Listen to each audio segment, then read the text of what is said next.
What's up, everyone, and welcome to Project XTalk, an Xbox podcast, episode number 231, presented by Save the Game Media. I'm your host, Kevin, and on today's episode, we're talking about a lot of stuff. People are upset that Doom is not on their disc. Fallout has been renewed. We got some game delays and a hint at Ninja Theory's next game. Before we get to that and more, I got to introduce my co-host, rocking with me, special guest here, Captain Logun from XEP and Keelhauled. How are you, my friend? I'm doing good. How you doing, buddy? I'm okay. Honestly, I'm Yeah. okay. I'm just Oh, doing this. Probably the highlight of my day, but it's been quite a rough day. If we're being transparent, everyone, not a good day in the life of Kevin over here. All right, man. I'm hot. I'm uncomfortable. Got some sad news that I'm not going to talk about right now, but I will talk about at some point. I promise you. Oh, man. Well, I'm sorry to hear that your person. If it makes you feel any better, everyone has these. March for me was a terrible month just in general, but at least we have video games at this point, because I feel like video games are going to be the thing that keeps us sane, especially with Doom and just going and just murdering as many like demons as possible. When I was writing the show notes and I was like, oh, what do I put on a thumbnail? There's no like standout topic this week. I genuinely just wanted to put like games are awesome, like, because that's genuinely all I care about right now. Like, I've just been enjoying playing video games so much this last week, and it's like, oh, I was riding a high. Probably has to end eventually, I always get those days, but I was feeling real good. So we'll get to it. I'll talk about it when the time is right, everyone. But why don't we get through housekeeping so we can talk about those lovely games? This is Project XTalk. We are live every Thursday right here on youtube.com/Save the Game Media. If you can't catch us live, post every Friday morning on your favorite audio platform of choice. While you're over there, please drop us a review. I think we're approaching 100 reviews on Apple, maybe, and Nice. Spotify.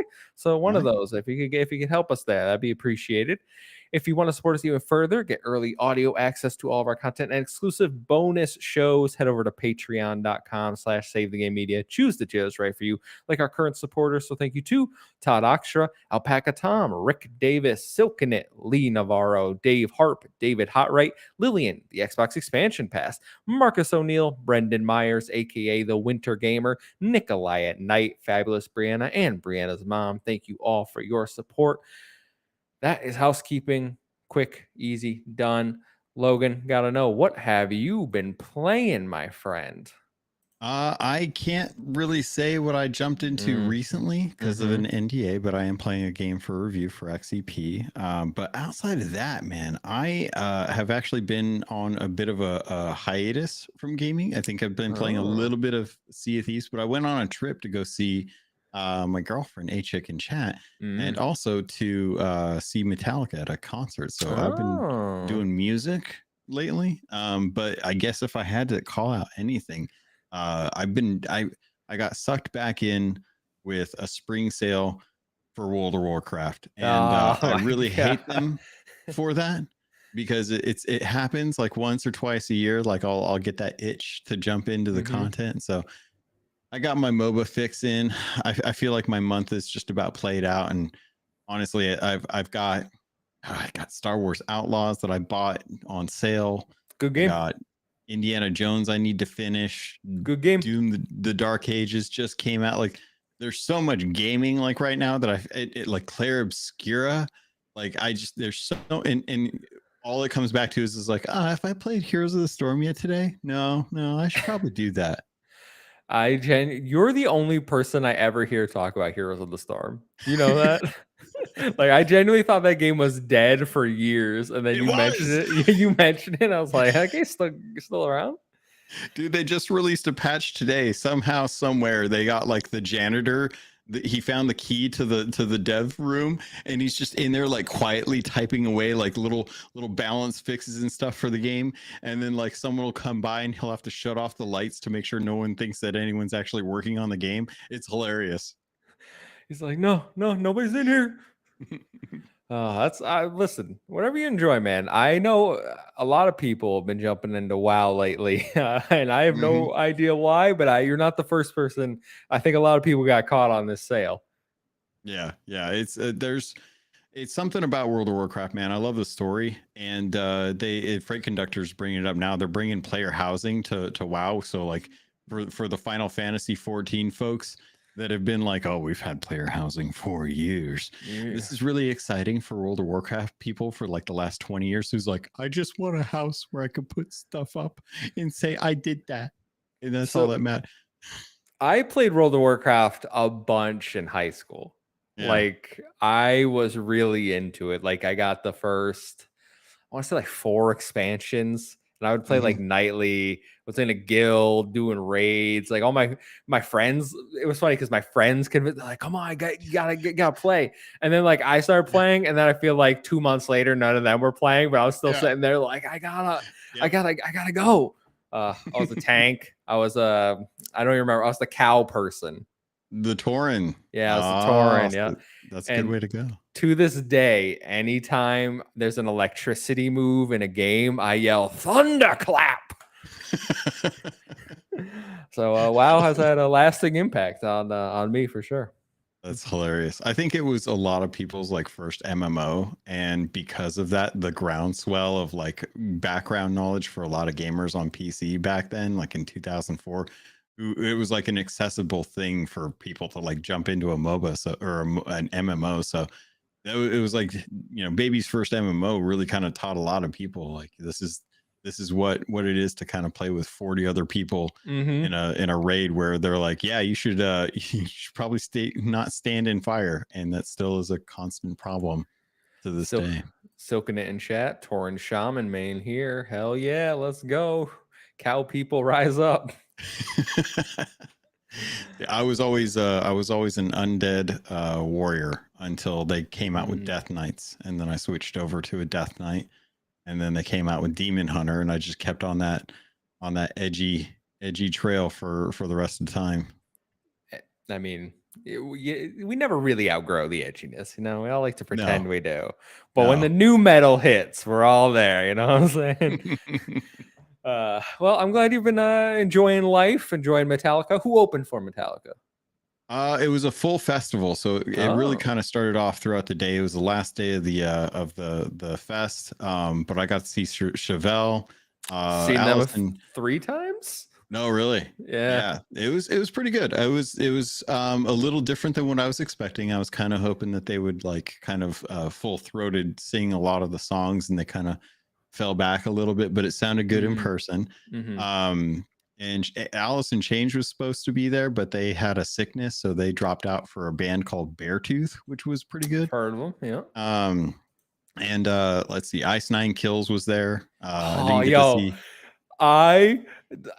not like, I wouldn't say I love them, but I love a lot of things about that band. They have like a whole horror movie concept albums that are phenomenal, and they have a amazing cover. And if I say cover, I mean a parody of Stacy's mom, but they turned it to Jason's mom, and I listened to it every year around Halloween. My fiance must be so sick of hearing that song, and then I'll just sit there singing it. Oh, that's great. So good. Yeah, they've got a couple good covers out there that I really enjoy. But yeah, I love their music. They have a amazing stage performance. And it's if you're into metal and you ever get a chance to go see Ice Nine Kills, you will definitely have a good show. They know how to perform for sure. But then Metallica, man, like it was the first time getting to see Metallica in person. I mean, I think that's like, it's an experience. So shout out to A-Chick for a great Christmas gift for me on that one. I've never seen Metallica, but that does sound. I think I want to say the oldest band I've seen is Motley Crue, like in terms of like when they started. I saw them last year. Actually, it was really. I was really surprised. I was like, "Dang, these dudes are still kicking it." I saw them in high school, and it was funny because it's like one of the only concerts like my dad was there with his friends, and like I was there with my friends, and like towards the end of the night, it was like my dad's friend was like drunk. He's just peeing on the lawn in front of everyone. I'm like, what's going on? Like, is this what the concerts used to be like back in the day? We don't do this anymore, guys. Like, go to the bathroom.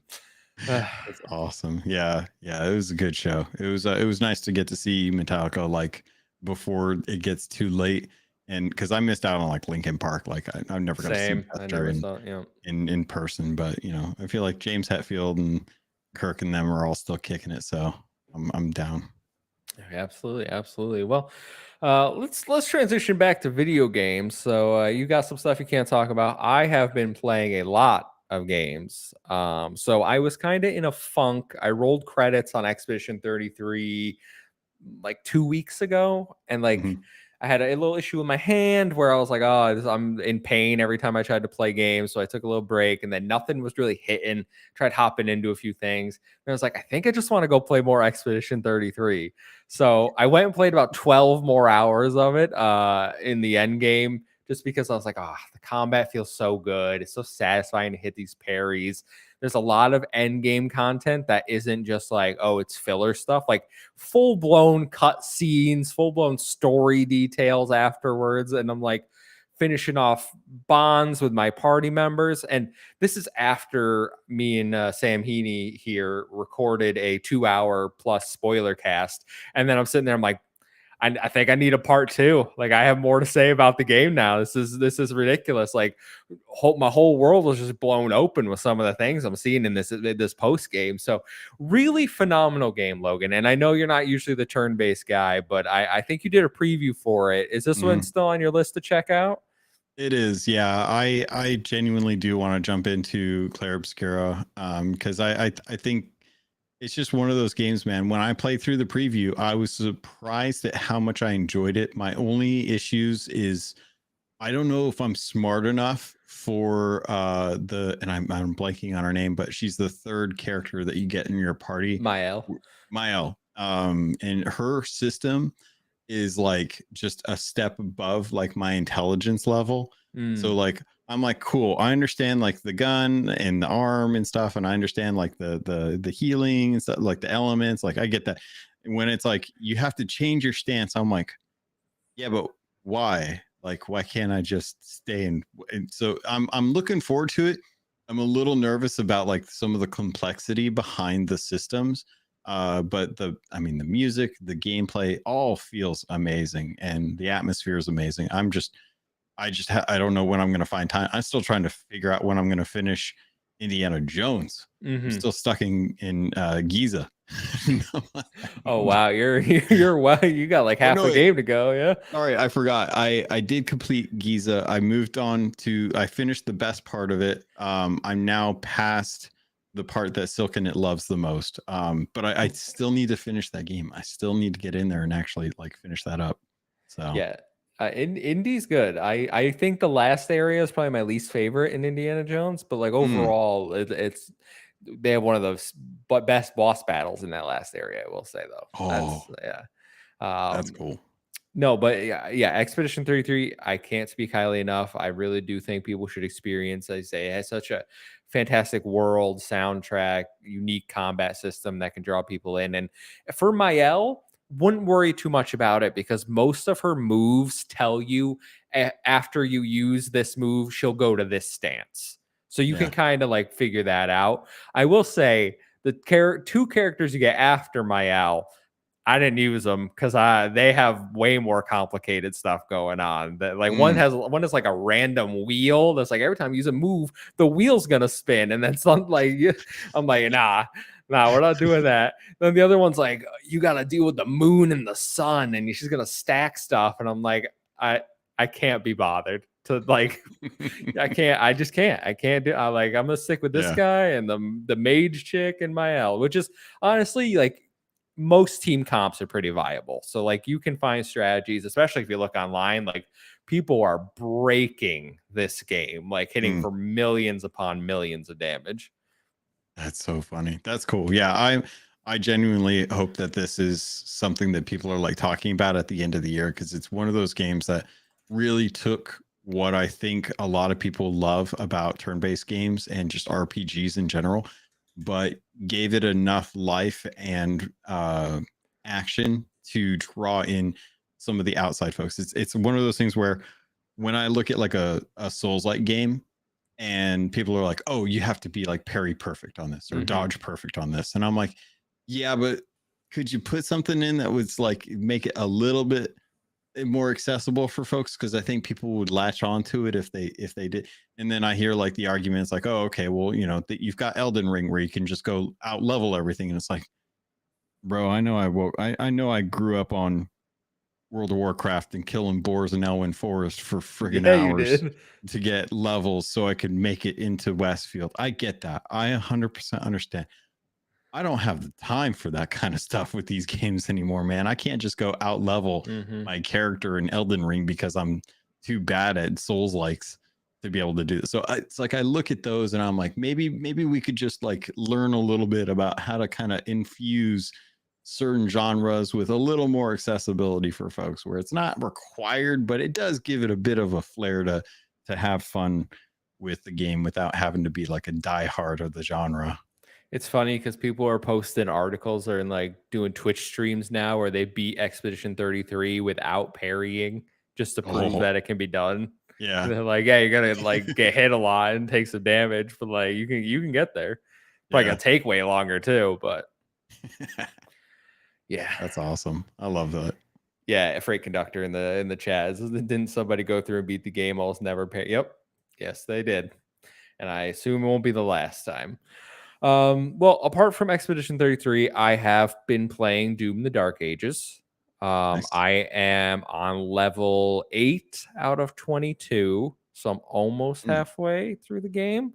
And after we had a review discussion last week with the two Sams, and I was a little concerned because it felt to me like what they were describing might have leaned more towards Doom 2016. I every review was saying, hey, this is a slower paced Doom. This isn't Doom Eternal. You're not going to have the verticality jumping all over the place. And Doom 2016 isn't one I clicked with. Doom Eternal, I loved. I think that game is an absolute blast to play. I love the mechanics in that game. So I hopped in, and I gotta say, I love this game so far. Nice. I personally don't understand what everyone is saying when they're saying it's a slower Doom game, because you can move pretty quickly. Like, you feel heavier than Doom Eternal. It's not that speed, but it's way faster than Doom 2016. And I would say the verticality is gone, but you can move around the battlefield quite quickly, especially when you're doing things like shield bash, which is like you lock onto an enemy and then you zoom across and hit them with your shield. You have I'm using like a mace weapon, which has some pretty good melee range. One thing I love is the throwing of the shield. So there will be like enemies where if they have shields, you shoot their shields until it turns red, and then you throw the shield at them and it makes like a explosion and takes out a big group of them. Like, there's so many mechanics in here that just feel so rewarding and so good. And like, there's bullets flying all over the place, but I never feel like overwhelmed. I feel like the parry window is very manageable. So like, green, like put my parry up while I smash this other dude over here, and then I'm gonna go take this guy out. So I don't personally think the game is very slow. It still feels kinetic, fast, fluid, and just a lot of fun to play. So I'm really enjoying it so far. That's cool. Yeah, it's funny that you bring that up, because while you were talking about Doom, I was like, oh yeah, I did play a little Doom. I haven't played Doom the Dark Ages, but while I was flying, I happened to be booting up Doom 2016 on my Switch. On your Switch. On my Switch, yeah, because I took my Switch. I didn't want to take my G Cloud because I've been having such a hard time with cloud streaming that I'm like, it's not worth it. I'd rather just play something native, which that's a whole other topic. But yeah, I booted up Doom 2016 and I was playing with motion controls, and I was like, I kind of dig the motion controls. It's like a little bit of mouse and keyboard when I'm struggling with like the joystick, and just like, I don't know what it is about FPS shooters, dude. I need to have mouse and keyboard. It's the only way I feel comfortable. It's hard using a controller, but having motion controls helps kind of bridge that gap a little bit. But dude, I'm stoked for Doom the Dark Ages. I genuinely want to like go try it out, because I've been looking forward to this whole shield thing, because coming from a Blizzard fanboy, I used to main Brigitte in Overwatch, which is a support, but you literally have a mace that you throw at people, a chainmail mace, and a shield that you do a shield bash with. And I'm like, well, I know this play style. This is gonna be great. I'm gonna have a great time. But I haven't gotten a chance to actually like jump into it yet. So I was looking forward to it. I just don't know when I'm gonna get to go into. I am curious, because we were talking about like metal and music and stuff earlier. Doom is like kind of known for its heavy metal. How's the music been? I think it's okay. I don't think it's near the quality of Eternal. And Really? that's yeah, and obviously they've had a change in composers with Mick Gordon. Is that who did the Hmm. music? Not being on this one. And I think that's noticeable because I don't really like it's still good. It's still like heavy and like it's Doom music. But there's something just not when I'm in like a boss fight in Eternal, I felt it. Like I'm like, oh, the music matches what's going on right now. I, it's okay, but it's not like blowing me away. It's not something where I'm like, oh, it's sticking in my brain as I'm playing the game. Interesting. Well, that's I'm trying to find who the because Mick Gordon is definitely someone who's people are saying is not the one who's did Dark Ages, but I can't find an article where someone actually lists who Yeah, it who's was. doing it? Yeah, yeah, I'm But not sure who's doing it, but it's that's a okay. shame. It's well, I mean, I'm hoping that it's at least like serviceable because I think that's one of the things that I think is kind of like part of the DNA of Doom Hmm. is just that heavy metal nature to it. And you know, I mean, if it's one of those things, it's like if it's not going to be their music, then I'll just put on my own playlist at that point and just kind of go through and listen to some of my favorite artists.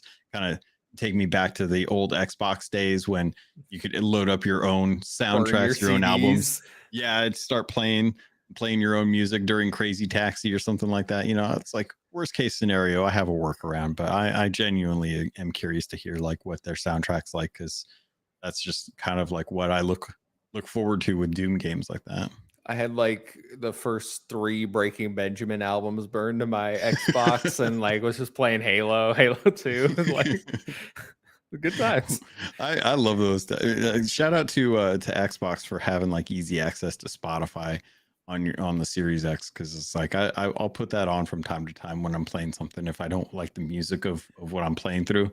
Just having like a podcast or something going on in Spotify is it's nice. I'm so weird. I never think to do that on consoles. I always just pull it up on my phone and then like have my phone blasting next to me. It's like, oh, I could probably have headphones on. I just listen to this through like my console, but instead of like Right. everyone in the house needs to hear this. I mean, if your cats aren't enjoying it, like, what's the point, right? You know what triggers my cats is the opening to the trophy room. Shout out the trophy room, but they're my cats hate it. They get freaked out and run. And I'm like Joe, I got to bring this up to you, man. Like you're scaring the pets. Like I don't know who made your theme Oh music.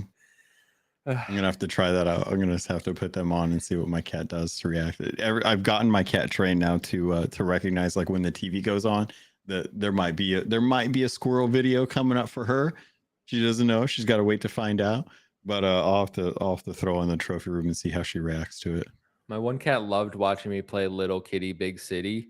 Oh, I So they bet. just sat there and like stared at the screen and then like got up. I'm like, no, it's not a real cat. It's not real. It's okay. Tapping the screen. Please don't jump into my OLED. It's expensive.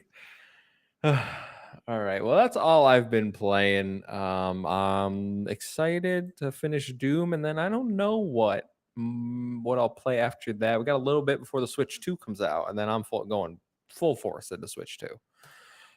Same. So why don't we jump into some news topics? As I mentioned at the top of the show, not a huge news week. There's a bunch of small stories. Why don't we stick with Doom, if that's cool with you? A little Lee, since we were just talking about it. But have you seen the complaints going around about the Doom physical collection? Because physical media fans are not happy. They're expressing their frustrations about the state of the disc. Doom: The Dark Ages apparently has 85 megabytes of data on the disc, meaning you have to download the entire game upon putting it into your console. Us Xbox fans quite used to this, but I think it's taken the PlayStation audience by surprise. Yeah, and shout out to PlayStation fans for being the last bastions of this physical media trend, because I genuinely, like, when I started to see the complaints come up and they're like, people were like, I'm canceling my pre-order. This is Hmm. absurd. I can't. I'm like, man, that's a real hard life you got over there with your physical. I mean, granted, I bought. See, I don't know, man. I'm kind of two minds about it. Do I want games physically on a disc or like a cartridge? Yeah, for certain things like Nintendo stuff, I feel like I want that Hmm. on the disc.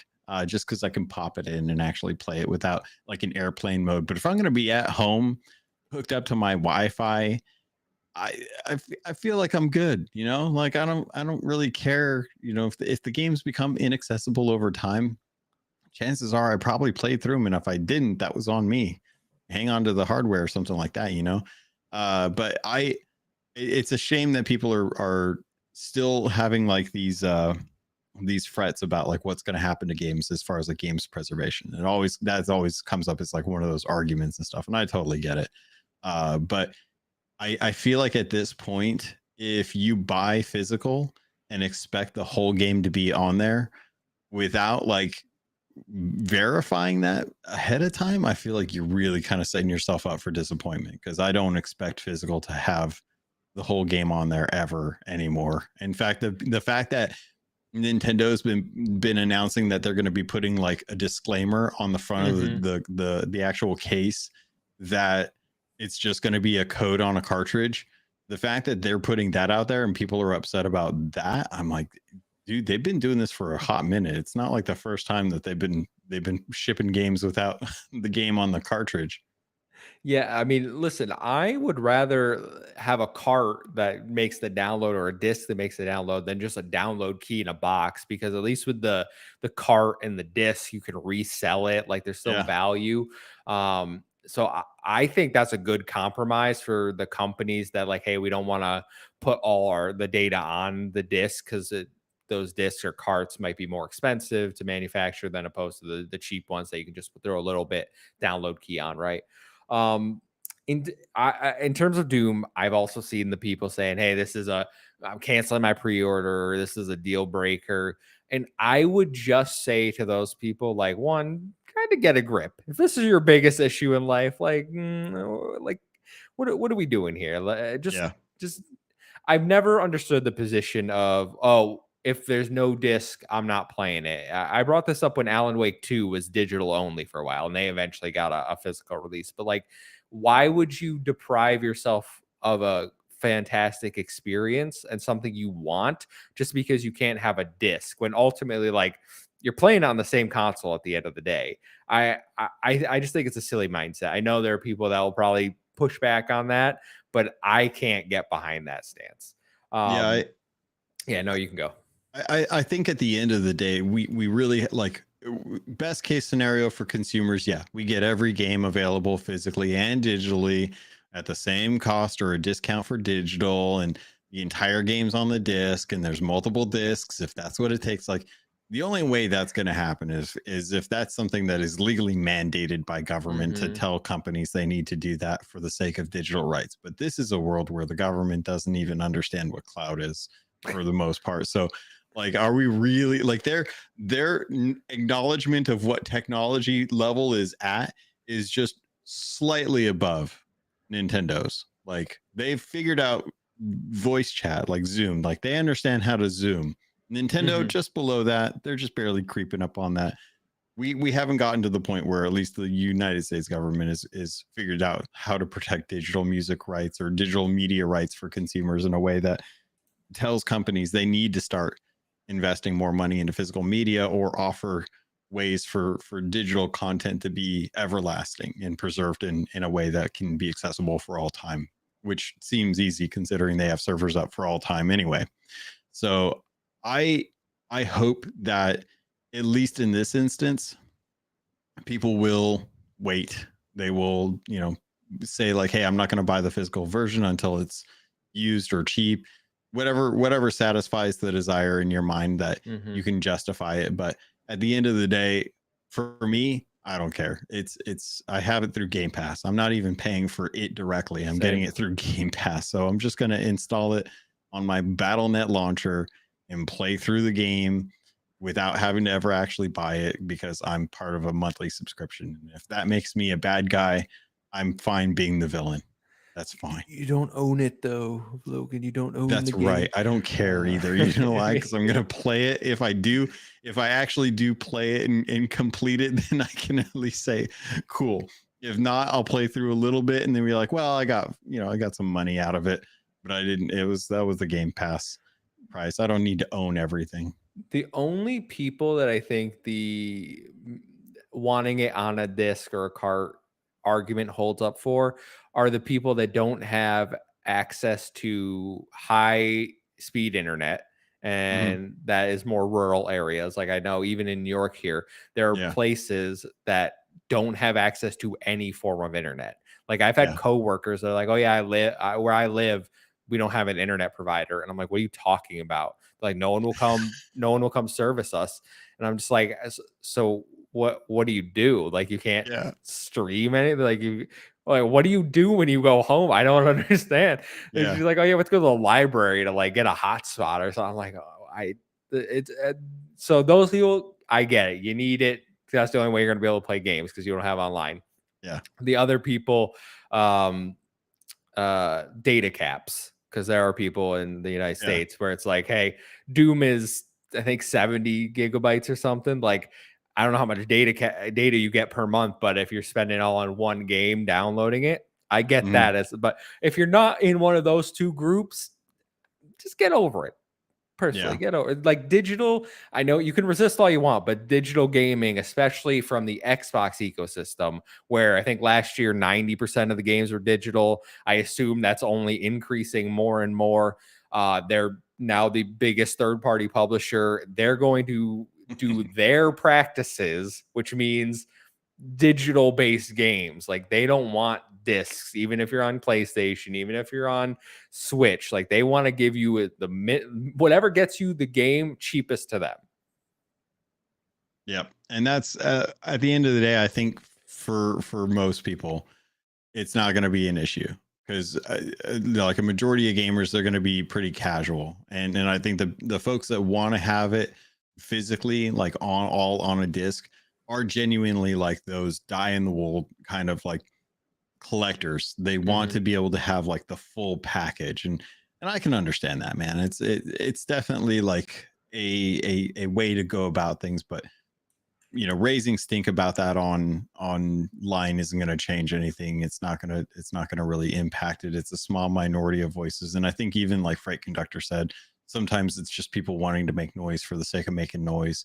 But at the end of the day, I don't think that it hurt the review scores at all. It may have cost them some sales, but I mean, I don't think it's nearly the number of sales compared to like the state of Cyberpunk launching in the way it did on PS4 and Xbox One. Like there are failures when it comes to games, and then there are like failures when it comes to making games. And I don't know if the physical media folks are going to win out on this argument. Yeah, it's everybody complains a little too much in there about everything too. Like just I can't go to Epic Game Store, it's another double click. I can't do it. Did you see the announcement for Epic Game Store's next big game coming out for free? No, I didn't. Dead Island 2 Complete Edition. Really? Yeah. It's gonna be the next big game coming out for Epic. Dude, Epic Store. Shout out to those guys losing money, because I don't know what their choice was when they were like, yeah, we're just gonna keep giving games away for free, and they're actually gonna be good games. I claim them. I got a library of like 200 games. I was like, I've played like 3 games from this store. Like genuinely. Same with Amazon. Like I go to Prime Gaming every month, like claim. I don't even know my GOG login is. I got hundreds of gamers over there too. So it's great, man. I think I just saw recently they just updated it with some new ones, but they've got Wolfenstein 2. Speaking of id games, Wolfenstein 2 Deluxe Edition for PC and for Xbox is available through Prime Gaming right now as well. So dude, like and they've got like Lego Star Wars Collector's Edition, Minecraft Legends. They've got the Blood Omen games.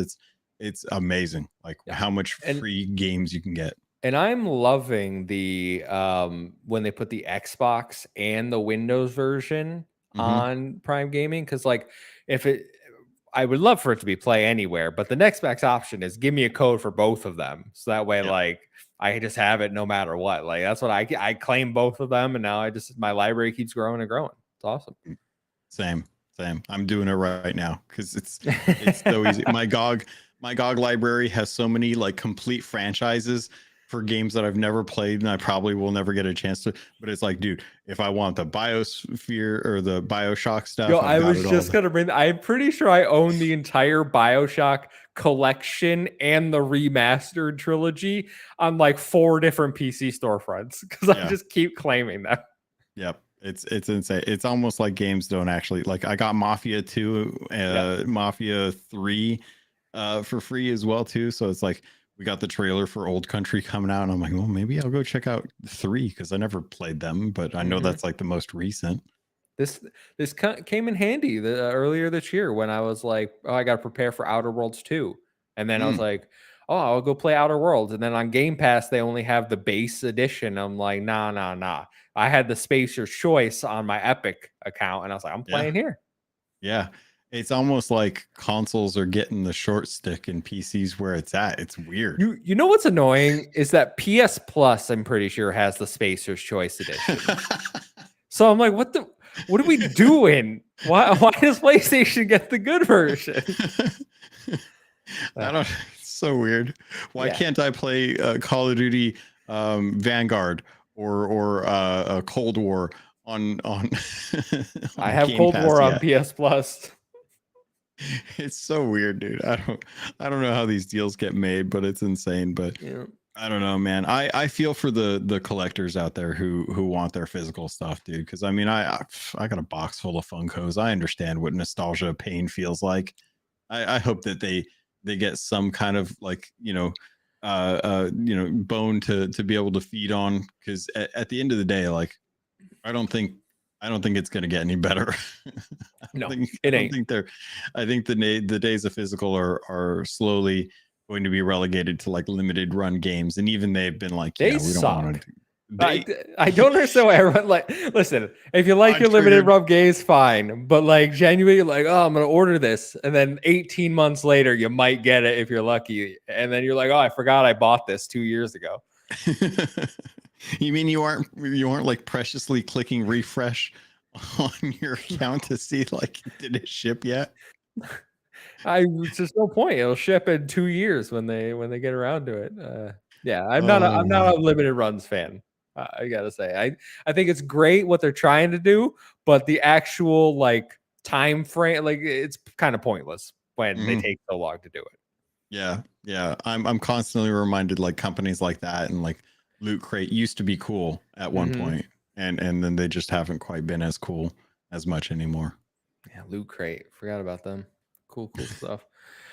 Well, let's talk about some other news this week. Marvel 1943 Rise of Hydra has been delayed. Skydance Games announced that they're delaying the game out of 2025 into early 2026, stating they're taking this additional time and it will allow them to add more polish and make sure that we give you the best possible experience, one that lives up to our vision. So, Logan, I'm going to be honest with you. I totally forgot this game existed. Like what? This, I have seen 2 trailers for this game, both full CGI. I'm like, is this an actual game? It's actual game. They showed like in one of the like the early showing offs, they were like spinning around the actual characters in engine and actually like taking away elements of the atmosphere or like the environment and showing like how they could change the light. And they're like, this is the magic of Unreal Engine 6 or whatever it's on at this point. It was going to be on 6 by the time it comes out. So delayed to 2026 or early 2026. I think they're stressing early because, we got that GTA date last week. Maybe, hey, we're going to get out before GTA, hopefully.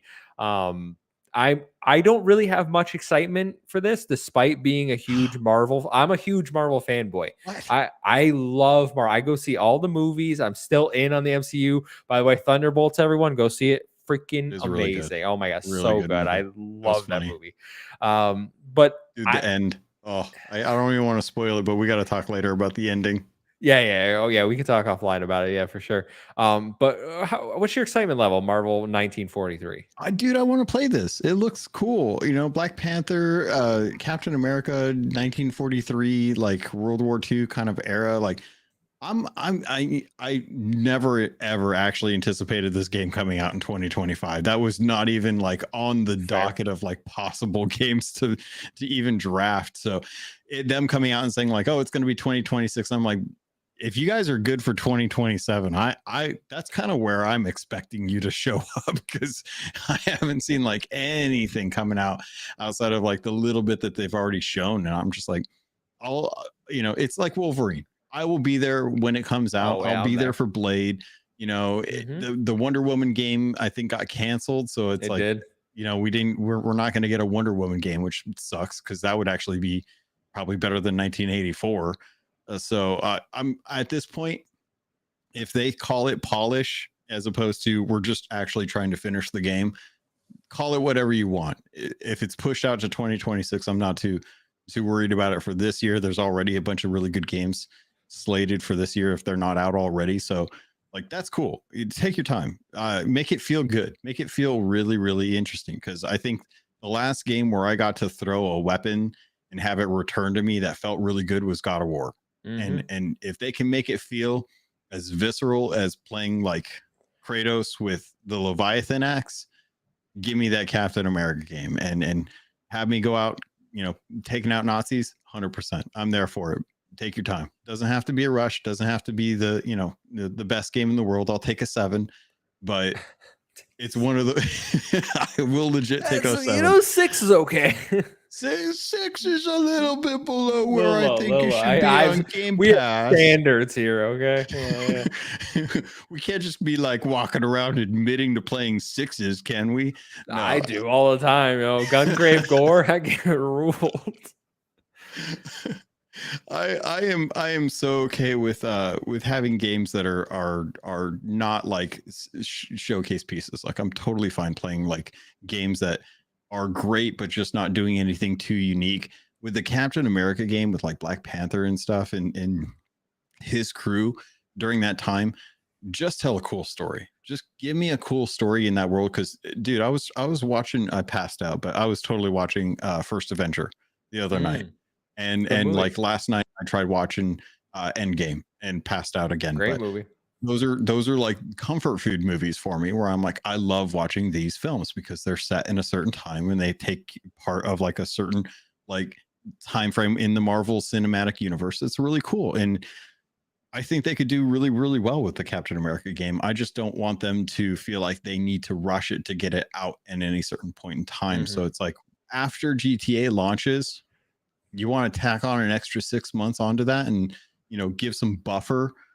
People will stop talking about GTA 6 after 6 months. It's fine. And then you come out with a Captain America, you'll get full attention for it. You don't have to try and get ahead of GTA 6 in May. That's fine. You're doubting their early 2026. Yeah. I am. Yeah, 100%. I don't think that that's going to be early 2026. I think that they'll reassess it in like October, November, and then decide if their team needs another like 6 months. And then if they're looking at 6 months, then they're going to be like, okay, well, maybe we just need to add some actual polish to it because it is done. We just can't release it right after GTA. If we don't see it at like things like the Game Awards and we don't see like a gameplay trailer showing off what the actual like gameplay like loop looks like, then I'll be fully on board. This game's not coming out 2026. But Yeah. like, if even we're almost halfway through the year, so if they're saying early 2026, they gotta start showing it in the next couple of months, start building that excitement, building that hype, and maybe after I see it, that's when I get excited because I get love Marvel. I'm sitting here like, oh man, I wish EA would show off that Iron Man game they're working on. Like, oh no, Iron Man's my favorite superhero, so like I'm in no matter what. But I have visions in my brain of them using systems from like Dead Space where they like flying. I'm like, or Anthem, right? Like they have so many possibilities. So like I need to see gameplay before I can even get invested in these games. Yeah. Yeah, I don't blame you on that. Like the idea, the concept of it's a cool concept. Like I'm looking forward to seeing like what Wolverine and Blade turn into, but until I actually get to see the gameplay and Well, start I getting know an what idea. Wolverine looks. I know what Wolverine looks like. Is it weird I never spoiled myself on that stuff? Like when No, the no, leaks I came no, out? I don't think that's weird at all. I think that's Okay. probably the healthy, like probably the healthier option instead of me where I was like, I'll just take a quick peek, and I'm like, oh, okay, that makes sense. Yeah, I genuinely am looking forward to seeing like what these superhero games are going to look like, because I think they're going to be really cool. But until they're ready to go, man, it's like a okay, out of sight, out of mind. I'll keep it on like the mental list of like these are games that'll be fun when they come out. But in no way am I looking at these like, oh, this better release in 2025 or my year is ruined for Nice. games. Yo, I've genuinely seen, not many people, but there have been comments where I've seen people be like, "Oh, gaming, the current state of gaming sucks," or like, I'm just like, my brother, in the year of our Lord 2025, how can you say that statement with a straight face? I feel like this year is an absolute banger of a year so far for video games. Yeah. Yeah, it really is. Like there's no doubt that this is probably one of like the best years for gaming in a while. And I know it's going to pale in comparison to like what actually happens with 2026, because I feel like we've got a lot kind of already slated for 2026 that I'm like, dude, yeah, you guys want to come out with Fable and GTA and a whole Oh bunch yeah, of others, like Fable. that's fine. That's fine. I'll have another great year of games that I'll have a really hard time getting to actually play, because I'm still stuck on all the stupid live service games that everyone else except Sony seems to figure out how to do. Like it's fine. Oh my god, I can't. I genuinely like. We're not. I'm glad we're not a PlayStation show because I'd be so mean. I'd be so mean about the live service initiative, We can and still be mean. That's fine. We can still be it's just fanboyish. like, it's not even fanboyish because like I'm not a live service guy in general, but like how how do you buy studios that have never made games and then cancel unrelease one 2 weeks after it goes out, and now the other one, who knows what's gonna happen because Jade Raymond's like, I'm out, peace, and they're like, that's your studio though. She's like, yeah, bye. She's like, Yeah. when was the last time she made a game? Genuine question. All right. Everyone talks about her like, oh my God, Jade Raymond's new studio. I'm like, okay, cool. It's like, oh, she worked on Assassin's Creed 2, I think it was. I don't even know if that's that accurate. It's something like that. And I'm like, great. That was like 20 years ago at this point. What has she done since then? There is a thing amongst writers. And it is very much something that I only ever see in writing. And it deals with having a bestseller as your first published work, and having this paralyzing effect of how can you possibly live up to the next book. And so writers will write and they will write and they will scrap and they will scrap and they never end up writing like another book, because by the time it happens to get to a point where they feel like they might get ready to publish it, they get cold feet and scrap it because they don't think it's going to live up to what that is. So fans are continuing. It's like Hollow Knight is not actually a game. Like it's an idea. No, that's And coming people are out this looking year. That's coming out and this people year, are Logan. looking forward to the concept of this game finally releasing, but no one's actually going to know like this game is actually going, because it's never going to get released. So I have a it's concept of a plan for a game. yeah. It's one of those things. Like I feel for Jade Raymond for always wanting to be like always having the amount of like confidence in her to create, to produce an amazing game. It definitely, she's definitely good at getting people's attention. It's just a shame that the constant amount of hangups in her career have led to this weird story of like how she came out with a great game and then that's it. And it's like it's just nothing has ever come out afterwards, and we've never seen like what the real story is behind that. I just googled Jade Raymond and it says Blacklist VR Evolve AC Unity Far Cry 4. It's been a while, Jade. It's been a while. It's been a while. Although, didn't Far Cry 4 just get a patch update for like I 60 did. frames? Yeah, I'm So, pretty sure I did. you know, Didn't have still anything to do getting with a little her. But put that on the resume. You know what I'm saying? yeah. All right, let's knock off some quick ones here. Fallout has been renewed by Amazon for season 3. Season 2 just wrapped filming, so they're taking the Last of Us approach, where they renew it for a third season before the second season's even aired. I'm a little, I shouldn't say I'm a little cautious because I think season 1 of Fallout. Have you watched it? Yeah. Yeah. It's amazing. I thought it was amazing, and I'm not a Fallout guy. I love Elder Scrolls. I love Starfield. Not a Fallout guy. I thought the first season was absolutely incredible. Can't wait for the second one. I just only get a little cautious because I'm seeing, and again, this is not fanboy. All right, this is gonna sound fanboy, but it's not. I think The Last of Us season 2 so far has been utter crap. Like, and it's not for Bella Ramsey. Everyone on the internet is crapping all over Bella Ramsey. All right, has nothing to do with her. And they're like, oh, she doesn't look like Ellie. I don't care. That is not.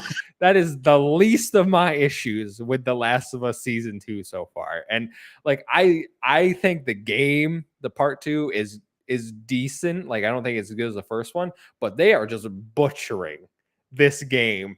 It's just a bad adaptation. I don't like writing dialogue choices. I don't understand. I go online every Sunday. I see people like, "Oh my god, they continue to nail it." I'm like, we are watching 2 different shows, and I don't know if it's just like you people are blinded by The Last of Us love, but that's what I worry about with Fallout within this situation. Like, what if season 2 sucks? You're already locked in for a season 3. Like, why don't we just wait? Why don't we just wait and see if it's good? That's all I gotta say. I think that's really fair. Having never played the Last of Us games, I really? can't speak. Okay. So a little bit of correction here. I'll grant this.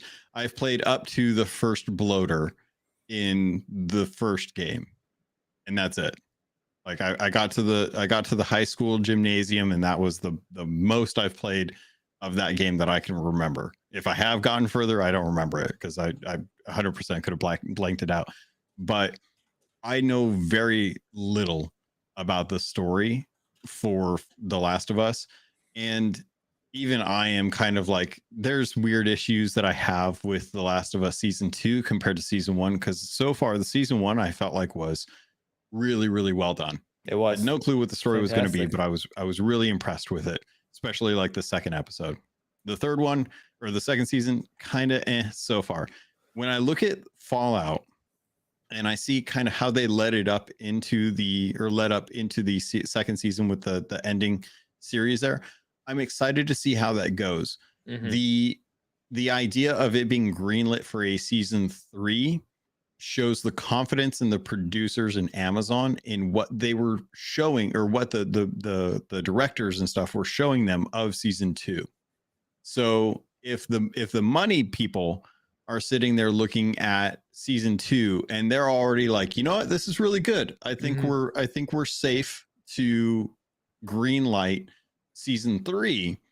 And if the fan base turns toxic after season 2's launch, then we can always say no. But we can at least start working on pre-prep, getting some pre-production made up for season 3. That way there's a quicker turnaround, because what's it been, a year since Fallout season 1 came out? It's going to be another 6 months before we get a chance to actually see what season 2 is about. They want to capitalize a little bit more on the series doing well, and that usually takes them kind of getting stuff ramped up shortly after the last season wraps. So I'm looking forward to a quicker turnaround for season 3, as long as season 2 is good. But I much like many other people are probably going to wait and see kind of approach and see like if season 2 is really going to be worth it. We already kind of have some teasers on what's going on with the story, like who's going to at least be in the story for season 3 as a result of social media. But it's one of those things, like I'm not too worried about it, because they can always pull that plug They do not have to promise anyone that they are going to make a season 3 of this. They could pull that plug very easily. As I've said in chat here, I'm sure I'm being way too overly cautious, right? Like I'm sure the second season will be at least good, if not phenomenal. I think it'd be pretty hard to go like, oh, this is a bad show now. The drop in quality would have to be drastic. So I'm sure I'm being overly cautious. I uh, it, I don't want them to be like, oh, season 3, and then it's kind of like a split season. That's kind of what I feel like Disney did with Daredevil Born Again, where the season felt more like a mid-season finale instead of an actual like complete season of television.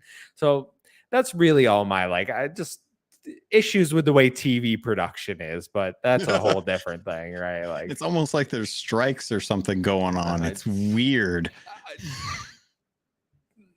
I don't know nothing about that. I'm a simple man talking video games. All right. That's fair. That's fair. I haven't seen Devil Born Again, so I'm not quite sure. I'm still trying to catch up on that series. But with Fallout, I think they know what they've got with this. I think that the series itself has interesting enough characters that they could easily do 3 seasons of this. I mean, the world itself is ripe for the picking. I mean, it's right up there with like The Walking Dead. They just got to have the story and the dialogue. If the story and the dialogue are there, the actors will bring it to life. They just have to make sure that the money makes it look good. At that point, it's a win. So I'm hopeful, but I'm also not gonna like apologize if season 2 is bad and just be like, it'll be good when they come out with season 3. They'll rectify it all. I promise. Freight conductor out of pocket here. Luke has been confirmed. He even posted his season 2 wrap photo. It's true. It's true. I'm looking forward to the merchandise line that comes out for season 2 with him and like the personal Pip Boy like wallpaper. Like I have to expect they're going to release more dynamic backgrounds for the Xbox with the Fallout series season 2 coming out. So I'm hopeful that we'll get like 2. Kind of like Sea of Thieves got 2. We'll get one of the Ghoul and we'll get one of Luke, and that way I can have like alternating ones between depending on which day of the week it is. I can have like either the Ghoul or Luke. I'm just saying, like, if Bethesda came to Luke and was like, "Yo, little cameo in the show," like we've noticed the similarities. Yeah, he's not saying no, right? Like he's gonna go. No. He's gonna go pretend to be a Adoring fan. Right? Yeah, or Pip Boy, yeah, right. Like he's not gonna say no. We just need to have like a shot of like, you know, back in the day where they were like talking about the vaults and stuff like that, and they're like, yeah, just go ahead and stand up on that pedestal and put your thumb up, just like what's his name did for the advertisements. And Luke walks over and he's just like, right here. And they're like, yeah. He's like this, and they're like, smile. And it's like, and he just nails it. And that's the entire scene. It could be like a background scene where you have the 2 main characters talking and they're just directing Luke to go around and stand on different little pedestals with names and stuff, and you know, like have him just in the outfit. Hopefully one that is not the child size but the actual like teenage size, so that it's not quite as tight on him as the one that he ordered. But you know, I thought it looked good, Luke. Yeah, I thought you looked good, buddy. Listen, I'd like to be compared to a video game character. Everyone always tells me like, "Oh, you look like the Property Brothers. That's what you look like." And I'm like, and you have a twin. Yeah, no, I told them that, yeah, too. And one of my workplaces, they thought it was so funny. I came in one day, they had taped pictures of the Property Brothers all around my office, and I was like, I hate it here. What is all these people? Yeah. Oh my god, can you imagine? Because they always have like on Hollywood, or this is a little off topic, the Hollywood like Walk of Fame, they always have like all the people that are dressed up as characters and stuff. So you'll get like the Terminator, or you'll get Spider-Man, or you know, I'm a victim. I've paid $20 to get photos with the nieces and nephews in front of Chewbacca. I'm a victim. I've been there. They've been like, "Oh, how much you got?" And I'm like, "Well, I only got a 20." They're like, "Oh, that's how much it is." It's like, that's not how much it is. You just found out that I have 20. That's all that is. So I've been 100%. You could be out there with as a, like you and your brother just doing Property Brothers and being like, "Hey guys, you want to know what the next I'm Hollywood gonna fix house your on the house. market's gonna be?" I'm gonna sell your house. All right, I got you. Uh, Property Brothers, nightmare fuel. All right. Well, let's keep rolling here. Microsoft, little quick story, but a sad story. Microsoft announced they were cutting 3% of its workforce across the entire company this week at all levels, teams, and geographies. The 3% will impact thousands of people, including those in the Xbox division. We don't have word yet on what studios or what people will be affected, but Microsoft is laying off. I want to say it was around 7,000 total, Yeah. which is a ridiculous amount of people. But then again, Microsoft apparently has 200,000 people working for them. And I just got to ask, like, what are y'all doing? Like, what do 200,000 people? I can't even comprehend the amount of like what everyone does on a day to day basis, but also absolutely sucks for the 7,000 people losing their jobs over based on nothing more than the fact that Microsoft probably wants to save some money. Yeah. Yeah, it's wild to see like cuts with record profits in companies. Like the math just doesn't add up. It's like how do the people at the top still maintain their position if things are going so bad that they have to let go of 7,000 people on an almost quarterly basis at this point? It's a shame. I'm really curious to find out like why we didn't hear what areas these layoffs were in, because in my mind it's always like marketing first, marketing, and typically like kind of the programs where people like their whole job is just to find fun engagement things for Community people. managers. Yeah, like the folks that are trying to like keep afloat the positive vibes in the community or within the company. The people that come out with like all the ideas for the different themed parties and after work events and Mhm. stuff like that, they're always the first to go. And I feel because you're just like you're the one happy person who's just the actual positive person in this company is just being let go because you couldn't find the 40 grand a year to be able to keep them on to make sure that that Johnson in the back doesn't come in unhappy on Mhm. Friday afternoon when you just all you needed was like a pizza afternoon and that was it, and he would have continued working his job for the next year. Yeah, just pizza party specialist. Yeah, that's Yeah. that role being let go at Microsoft, truly a shame. If it was a cheese connoisseur who is like determining what kind of cheeses were kept in the cafeteria, I'm sure there would be outcry on Microsoft's like internal forums, and on Teams there'd just be riots, and on Teams there'd be like fires in the backgrounds during team calls and stuff like that. But I don't know, I'm making light of it, but there's Mhm. no good way to Well, deliver that's all we bad could do news. at this point. Like, how many people have lost their jobs in this industry in the last 3 years? Right, like Yep. 30,000, 40,000 people, and I don't know what else to do at this point. Like, I've said it for a while now. Like, why would anyone want to be in the games industry? Like coming out of college, like why would you want to go into a field that seems so unstable? Yeah, it genuinely has been like one of those things because for gosh, probably about 3 years ago, there was a good point where I was actively seeking employment with game industry with game Hmm. companies. Like I was actually doing interviews for community management, for QA. Like I was getting close. I was almost the community manager for PUBG. Oh, really? Yeah, That's awesome. I They interviewed. could have used you. I interviewed for them, and I think I'm still like LinkedIn or like connected with the Yeah. people over there because they were like, if another role comes up. But yeah, it was funny because they were like, "You ever played PUBG?" I'm like, no, I haven't. Sorry. Like, Yeah. There's definitely been a few roles that I've applied for, and I was genuinely looking forward to that because there were a couple companies that I'd be like, yeah, I would 100% love to work for this company and actually kill it and be able to produce content for you guys, be able to like speak to the community, get the pulse, or just go break games, just go and hmm. actually like play games and do tests and run reports and stuff like that through Jira or whatever. And it was just now it's like I look at the game industry and I'm like, man, with all the layoffs, with the bolstering that they did, with a lot of the companies threatening to reintroduce like working at the office and not doing remote work anymore, it's like I almost don't want to know like what life is like in that, because it's every time I hear there's a layoff, I'm like reaching out to my Blizzard friends, reaching out to my Rare friends. I'm like, all the people that I know in some of the studios that work for Microsoft, I'm like, did you guys get impacted? Are you safe? Are you okay? Do you need like, what do you need? Can I help? And all like, no, we're good, we're good. And I'm like, okay, I made friends with the good people who can bring value to companies, but that's like a misnomer in itself, because then I look at other people and I'm like, no, that was a really good person. Why did you let them go? They were Like, good.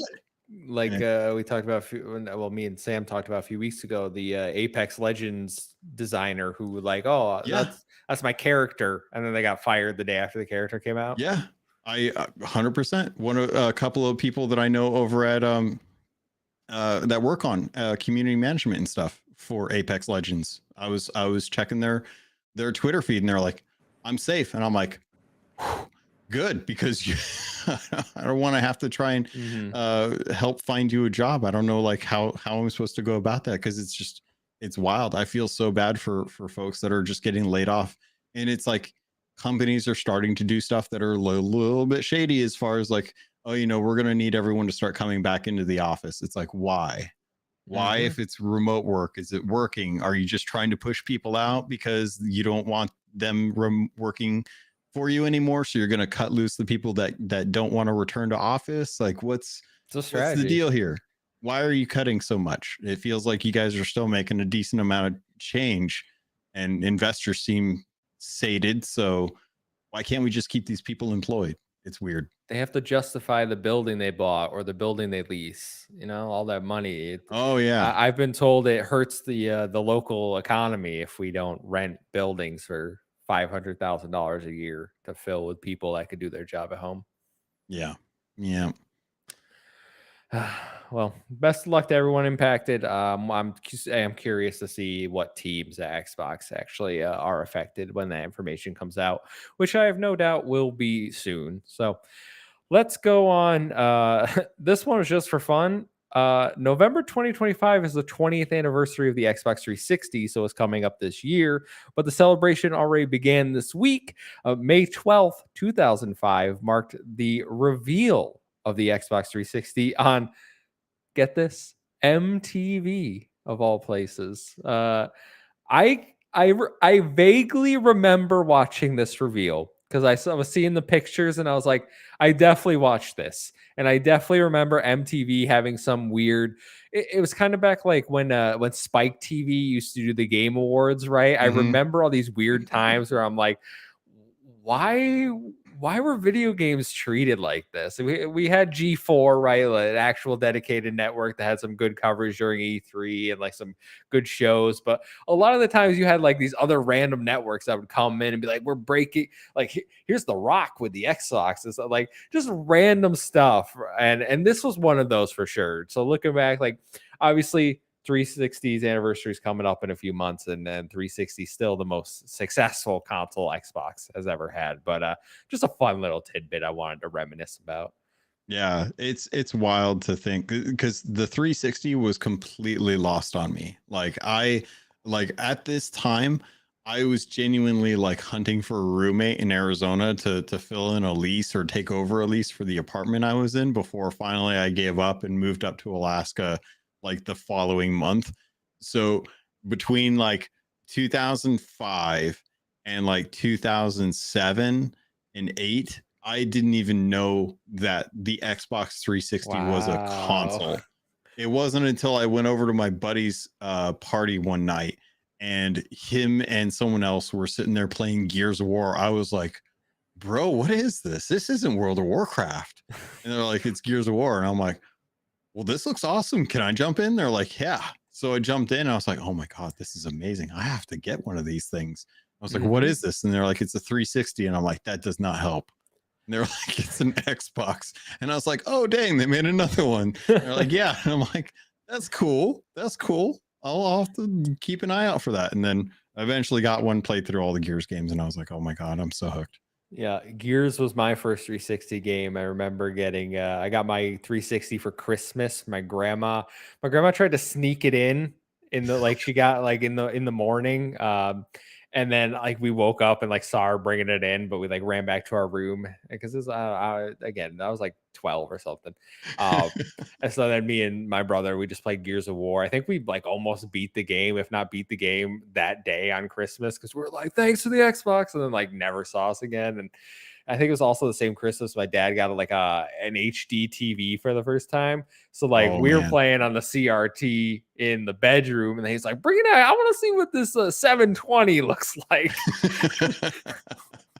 And I'm like, "Oh, it looks so crisp, looks so good." Oh, Wild times. that's back amazing. back when we thought like 480 was this is the games can't look better than this, right? Like, I was like, yeah, but does it do component yeah, video? yeah. I got my HDMI. Whoa, that's a whole new world. All right.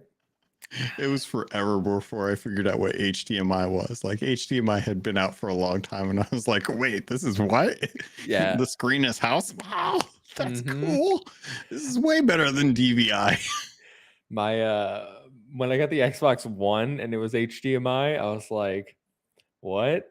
How do I plug this in? I had to go get a TV. I got like a 24-inch TV. It's probably smaller than the monitor I have in front of me right now. And that's what I played on for like years and years. I was just like, I don't need a TV. I got this. Like, Right. and then when I finally got a 4K TV, I was like, I've been living a horrible life, guys. Like HDR. Do you know what HDR is? Right. Oh man. So the 20-year anniversary of the Xbox 360, I feel like this is going to be one of those memes where they show like the OG Halo on or you know, they show like games like 40 years ago. And they're like, Mhm. this is what you think 20 years ago was. In actuality, it was this, and they show off the Xbox 360, and you're like, Oh, no, I'm old. You know, and I'm curious, with the celebration of the 360 celebrating 20 years, if there will be like a countdown timer that they start where it's just like eventually the clock will fill up until the actual like to anniversary. make a red ring. A red ring. That'd be psychotic. It just has like every couple of months it just has And one then the little website notch of the red. crashes. Yeah. Blue screen, you know. That's how you know they'll understand the joke. Yeah. No, we all get it. Yeah, for sure. Oh, fun times, fun times. I'm hoping that they do celebrate it somehow. Maybe well, I mean, it's kind of fitting Gears of War Reloaded's coming out this year then, if Yeah. it's been the anniversary, but like maybe Sun Halo. I might be asking a little too much, but we'll see. We'll see. It just depends on what PlayStation's lineup looks like. That's all that matters. Like if they're light on Well, first party, then they we might. they have Marathon, which I hear should be delayed, and then they They have got to get all Ghosts the of. copyrighted. They got to get all the stolen artwork out of there first. I saw that and I was like, then they have Ghost of Yote, and I think that's it. Yeah, yeah, So that's and then, okay. yeah, Ghost yeah. is worth it. All right, Logan. Well, let's tackle our last news story here and then some questions. Ninja Theory is teasing their next game. Just over a year ago, Ninja Theory released Senua Saga's Hellblade 2 on Xbox and PC, but it appears they're already working on their next project. The team shared a photo of a recent team meeting where they were showing off said project, but they blurred out the screen, leading fans to speculate what it could be. I've seen some people tossing around, oh, it's a Hellblade 3. And I'm like, guys, you need to slow your roll. Hellblade 2 just came out. I feel pretty confident that their next project is Project Mara, which they've been working on for years at this point. It's like a horror game. But no one else seemed to be running with that. So I'm not sure if that's like an actual game or if they actually have something else in the pipeline. It's going to be interesting because they're not opposed to picking up game ideas. And I can't remember the name of it. Sea of Thieves even did like a livery set based on it, but they did a game that for all intents and purposes was shopped around for quite a while before they picked it up and then released it, and then was subsequently like, eh. But it was between Hellblade and Hellblade 2, and I can't remember what it was, but it They was did Bleeding Edge in between Bleeding that. Edge, yeah. So that was a game that was actually shopped around to a couple different companies to see like who would be willing to pick it up to produce it and actually like develop it. And Ninja Theory picked it up for reasons. They, after a few other studios had turned it down, they picked it up and made it. And I would not be surprised if this was another situation like that, where there's been a game that's like, producers and publishers are willing to front the money. They just need a studio to actually make it. But at this point, I kind of want them to do Project Morrow just for the sake of like getting that done, because it's 5 years, I think. I think, yeah, it's somewhere around there, because we've seen the technology behind it. We haven't seen actual like well, we haven't seen the actual gameplay, but we've seen like in-engine stuff where they used some, I forget the machine calls, but like it scanned the room, and then they like kind of, you couldn't tell the difference essentially between the game engine and the room based on the technology they're using. And we know that Ninja Theory is kind of the people working with Xbox behind the scenes on their AI initiative, right? Like they're big on that. So they seem to be very leaning heavy into the tech side. And I know at one point they were like scanning mountains to get like the specific minerals. And stuff. Like, I don't know what they're doing Project Mara, but I hope it's a game, because what they promised was some psychological horror thing. That would be really cool. I don't know if that hits like what Xbox is looking for from them as a follow-up to Hellblade 2, which, let's be honest, I think underwhelming. Has kind of like, I think Hellblade 2 is great. I know a lot of people do as well, but like in terms of sales, in terms of the public zeitgeist, I don't think it hit maybe quite the way that they would have wanted it to. Maybe there's a PlayStation 5 port coming at some point, Switch 2. That remains to be seen, but I am interested. And to your point, Logan, they also did Devil May Cry for Capcom. They worked on that, which I know people don't really like that one for the story, but gameplay, really good game. Yeah. Yeah. I mean, as far as like them making games, they make pretty good games. Like and they're willing to go outside their like wheelhouse to kind of like pick stuff up. So I'm kind of hoping that this is one of those cases where they kind of stretch stretch outside of like what they're doing to kind of like have some fun with another game before they dive into whatever their own entity is. But at the end of the day, like I trust the studio to put their whole heart into it. Whether it hits with people is going to depend on, honestly, the how it looks, how the gameplay is, because at the end of the day, I think gameplay is king, and then story is coming right after that.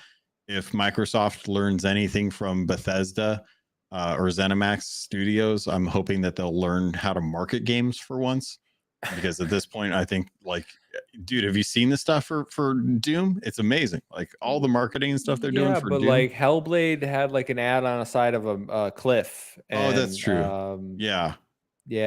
So and like then you missed, I did and a talk at Oxford. So like, yep. So comparable, very comparable. That's right. Yeah, you got your controller, your skin. God.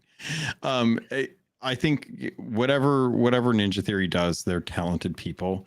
It's all gonna come down to. I'm glad to see that the ball is rolling, because I think at this point, looking at what Microsoft's willing to do with the Xbox company in general, I would not be surprised if after Hellblade 2, they were kind of like shuttered or sold off, because it's clear. Like, say that to me, dude. I know, but I mean, this is the Xbox that we're looking at. We're looking at a third party publisher here, man. How much is first party really going to matter in the next 10 years? So whatever they produce, I have faith that it'll look amazing. It'll probably have a fantastic story. I'm hoping that it's their own IP, but I'm not opposed to them picking up a project from someone else if they feel like they can, knock it out in the next 4 years. But good to see they're still rolling with stuff. I'm glad that they're excited about whatever it is they can't tell us. Their blurred screen. Yeah. We're the people undigitizing things, right? That's the thing. Right? Where's CSI on this stuff? Zoom in, zoom in, get that license plate number. Where's the enhance button? I never see that when I'm editing videos, I don't know how they make Crazy. everything so crystal clear, but yeah, maybe that's the AI. What if I feed it to ChatGPT and ask it to just get rid of that? It'll tell you that it's doing a great job and that there's never been anything wrong with it. All right. Well, we have some questions for people wrote in. So Sam Heaney wrote and said, with the tariffs against China temporarily paused and Sony yet to increase their prices, did Xbox pull the trigger too early on their price increase? Is there a chance in your mind, especially if Sony remains at their current pricing, that they backtrack? Oh, that's a good question. I don't think that they pulled the trigger too soon because I feel like it's an inevitability. We just got reports out from interviews with Doug Bowser that actually kind of speak to this because they were talking about how they were reassessing the pre-order date for the Nintendo Switch 2 because they wanted to see where the impact of tariffs would apply towards the system. And then just recently they said, or Doug Bowser came out saying that the price of the Switch 2 was not impacted by tariffs, but the lower sell-through rate expectations that they had for the console. Even though they've assured us that there's enough consoles to handle the American demand that they have for that. So when I look at what Nintendo is doing with tariffs and how they're completely botching the messaging there, I see what Xbox is doing, how they're selling fewer Series S and Series X consoles than even the Xbox One, and what they need to do to justify like the cost that is going to come as a result of potential increases in tariffs. Whether or not the 90 days will pan out for that, I feel like everything has been a complete bluff at this point for all of these tariff changes. But the volatility of it is going to spike prices where companies can and will without remorse, without regret, without recession. I don't think that the prices are going to come down. If they can charge this much for a console, they will absolutely do that and call it because of tariffs, even if it doesn't necessarily impact because of tariffs. Do I think Sony is like on that precipice? I do, but they've already raised the prices in every other country except for the US. I think the US is just an inevitability. So if I had to look at like the PS5 Pro, I would say now is probably the best time to buy one of those, because if it's one thing that this generation of games or consoles have shown us is that costs are not going to go down over time. They're just going to go up. So if you want a PS5 Pro, you better figure out how to get one now, because it's probably just going to go up in cost. Yeah, I've said it for weeks that one of the ways I told my fiance when she was like, "Why are you getting the Switch 2?" I was like, "Well, this might be the cheapest that the Switch 2 ever is.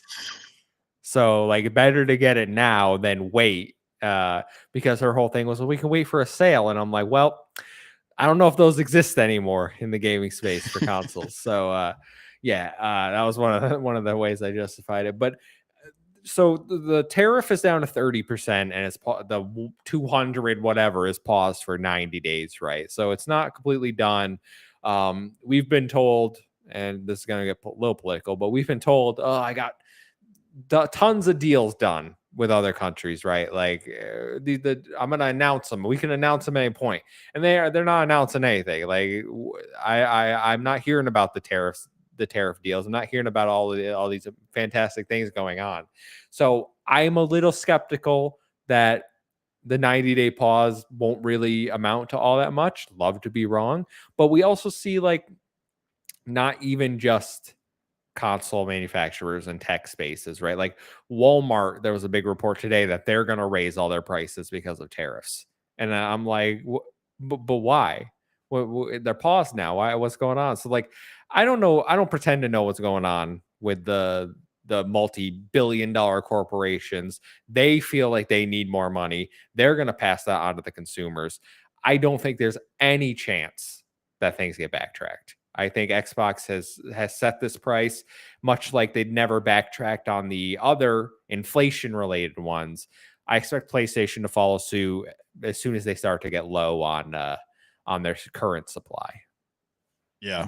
Yeah. I'm sending you an image in Discord that kind of indicates how even companies like Play Asia have started to showcase Jesus. how their tariff costs have been impacted by their sales for like the Switch 2 by actually adding like the payment details on there for import duties. So if you go to Play Asia, you want to buy the Hong Kong version because it's region free still, but it's available for the bundle. You can do that for $600. It's going to be expensive, but you can at least pre-order one right now through Play Asia. The import duties on that, if you look for the US, are $180. And there's a little image of the president that says, "I did that" underneath of it.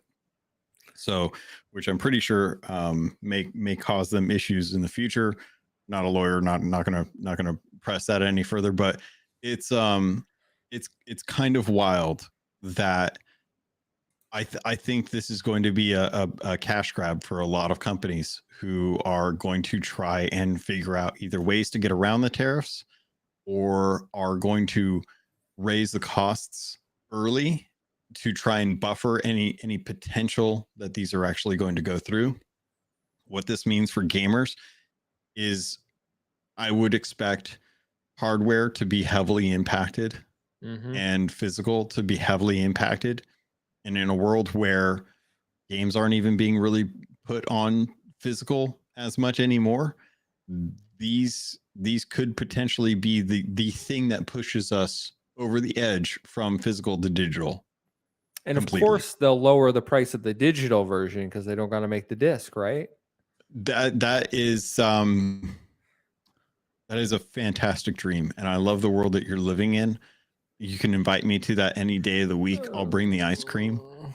And I think that they I don't know how I think the rise in costs for games, honestly, even over on like the digital, are a way of them trying to make up for the decline that's happened as a result of the COVID boom that they found, where they were making a ton of money off of games that were $60.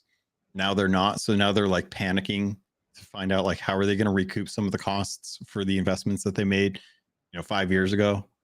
It's almost short-sighted growth, weird, but I feel like we're just going to get to a point where things are going to get more expensive, and this will continue to become more of a luxury hobby than it was before, when we actually had like reasonable costs on stuff.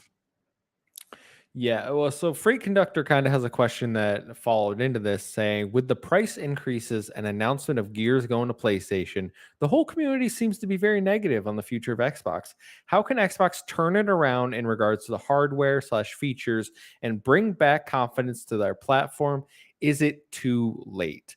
I'll let you think on that one for a minute, because I think it's a little difficult. This generation, especially, is essentially done for Xbox. I don't see their hardware, like, if they hit 40 million lifetime for the series consoles, I think that will be a miracle at the rate we're going, especially with the price increases. I personally don't get the negativity around people being upset that games are going to other places still. Like, it's been 2 years at this point. Like, this is Xbox's strategy. You're either on board or you're not. I will say, however, that their strategy has led me to reconsider if I'm going to get an Xbox next generation instead of investing in something like a PC, where I find myself playing a little more these days. Like, I've been playing Expedition 33 on my PC, and I'm like, hey, this looks really good. Like, I have a nice monitor. I'm playing what 1440p or 1080p, but like 120 FPS or something. Like I'm playing pretty good. It looks really good. It's not my 4K OLED, but I can see myself playing more and more games on PC. PC Game Pass is a lot cheaper than console Game Pass, which I think is something they need to address somehow. I don't know if that Oh is yeah, their it'll next. go up. Yeah. Oh yeah. Yeah. We'll fix it. Yeah. Exactly what I meant. They'll fix it. It'll go up. It's fine. So like, I don't really know how Xbox does turn it around in terms of hardware, in terms of their features, because the Series X, I think, is a better machine than the PlayStation. Like, it has quick resume, which I think is a phenomenal feature. Like, it has all these things that make it really good. It has Game Pass, but people don't care. Ultimately, like they made their digital libraries last gen. They know PlayStation is the bigger.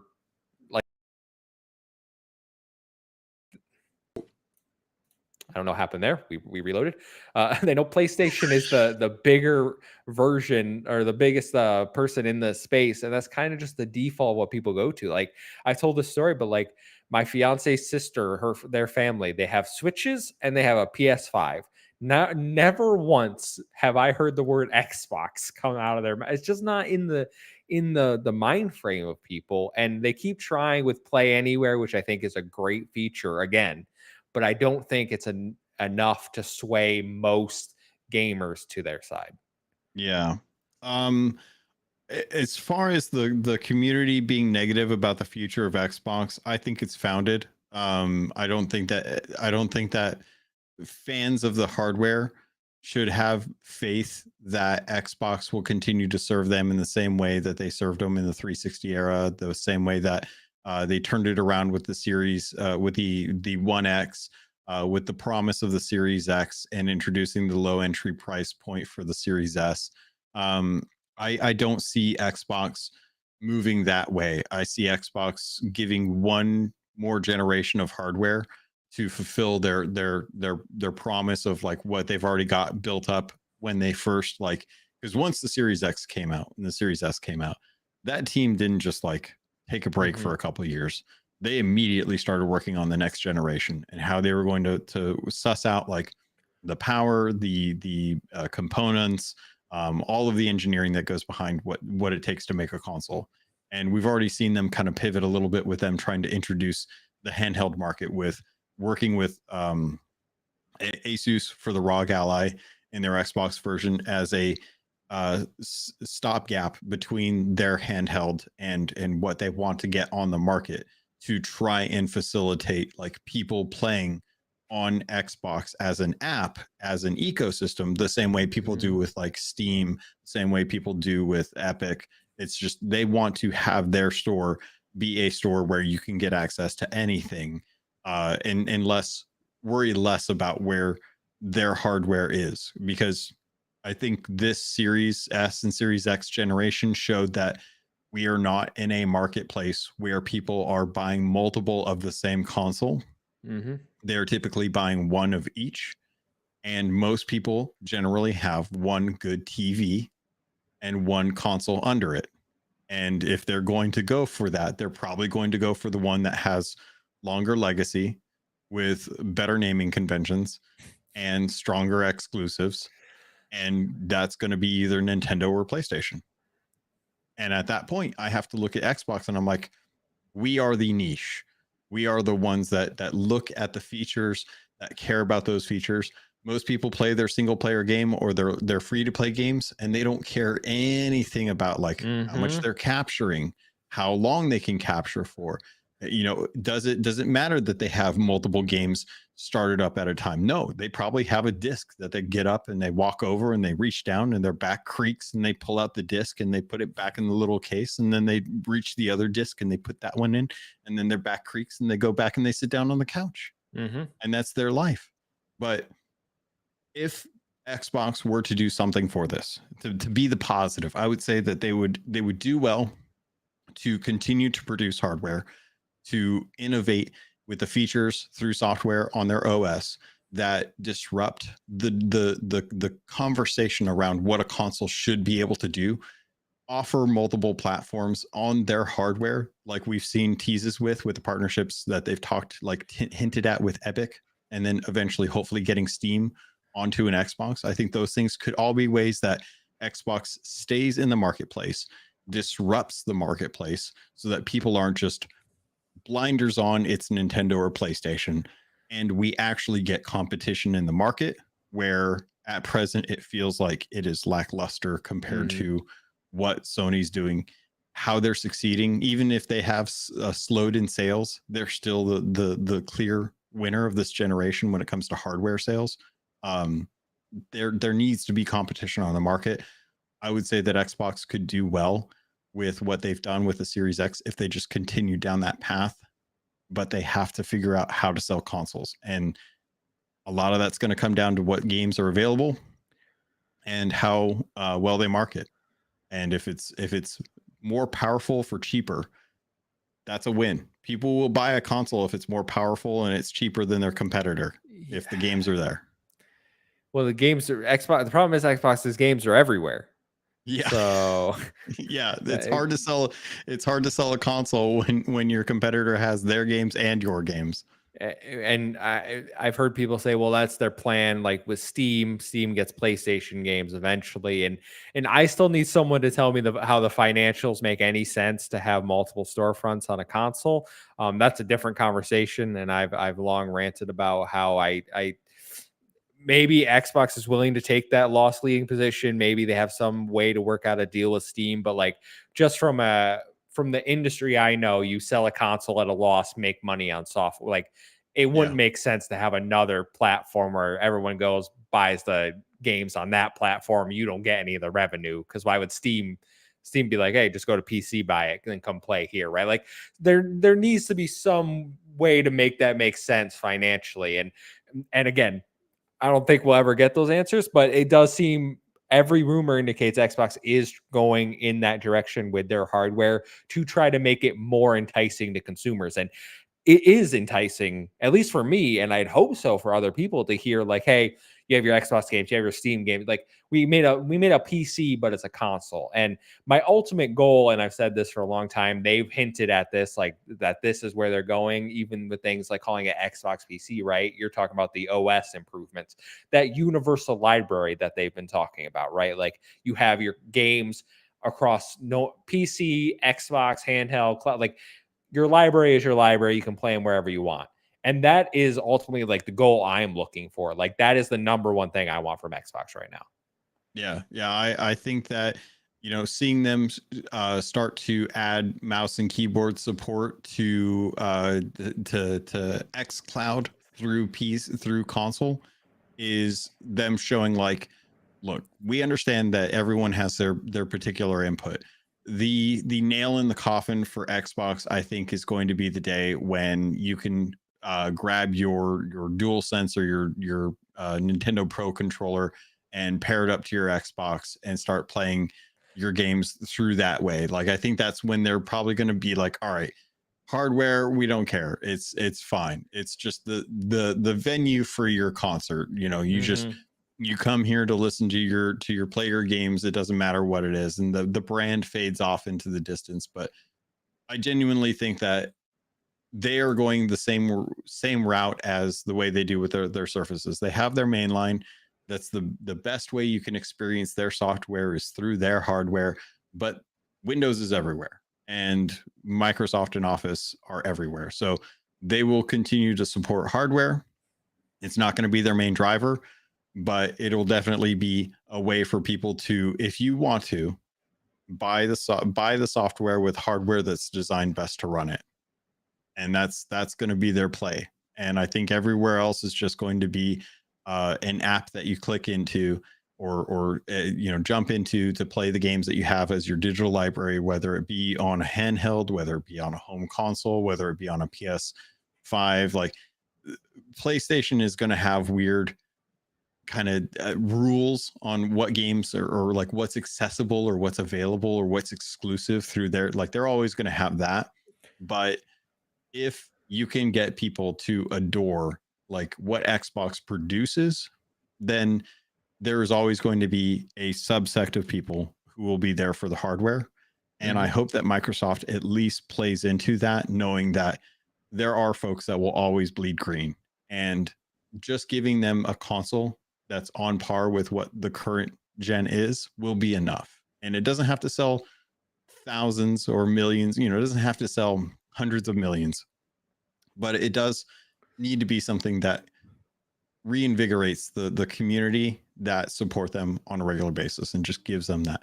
And I think they can do that fairly well. I just don't know that the market is going to bear it, and Satya Nadella is going to see value in that at the end of the day, because that's who has to make that call. As much as we love Phil, even though he doesn't tell us the truth all the time, it's one of those things where my buddy Phil Phil said what?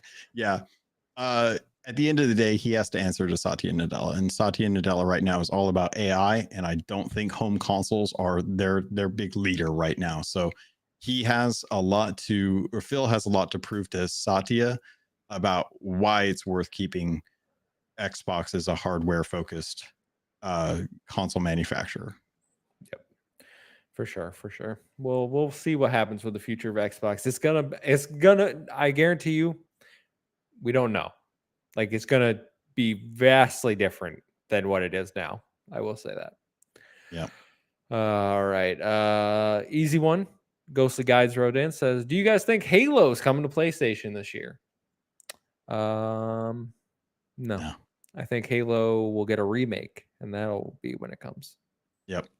If Gears of War is a way to kind of like showcase how they're going to be reintroducing a lot of their IP to PlayStation folks, we will probably get that Unreal Engine 5 remake of Combat Evolved, and they will probably then come out with like a Gears of War 2 remake, and they will probably then come out with a Halo 2 remake, and they'll start to kind of like slowly feed this stuff to PlayStation ecosystem over time. Milk them for all it's worth. Yeah, get the $80 games out there, like sell the Master Chief Collection one game at a time at $90 a pop.